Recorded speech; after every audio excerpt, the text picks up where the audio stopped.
অনেকেই আমাকে কমেন্ট করছে যে ভাই ফোনের অ্যাক্টিভেশন ডেটটা কিভাবে চেক করবো। যারা ইউজ ফোন কিনতে যায় প্রথম অ্যাক্টিভেশন ডেটটা চেক করতে হয়, যে ফোনটা কবে অ্যাক্টিভ হয়েছে এই জিনিসটা জানার জন্য। তো এটা অনেকেই জানেন, যারা জানেন না তাদের জন্য আমি দেখিয়ে দিচ্ছি কিভাবে আপনি যেই ফোনটা কিনবেন ওই ফোন থেকেই ফোনের অ্যাক্টিভেশন ডেটটা চেক করে নিতে পারবেন, যে আসলে ব্যাটারি হেলথটা কত আছে, কত সালে অ্যাক্টিভ করা হয়েছে। তো কিভাবে চেক করবেন ওই ফোন থেকেই চলেন দেখিয়ে দিচ্ছি।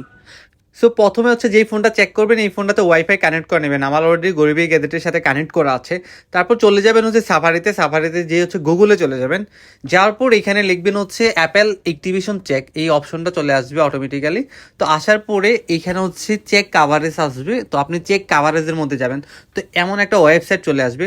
তো যাওয়ার পর আপনি প্রথমে জেনারেলে যাবেন, অ্যাবাউটে গিয়ে সিরিয়াল নাম্বারটা এখান থেকে ফোন থেকে কপি করে নেবেন। তো আমি অলরেডি এখান থেকে সিরিয়াল নাম্বারটা কপি করে নিছি।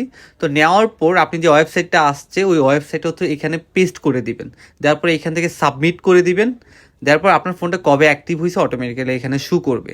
তো আমার এই ফোনটা 2023 সালে অ্যাক্টিভ হয়েছে, iPhone 14।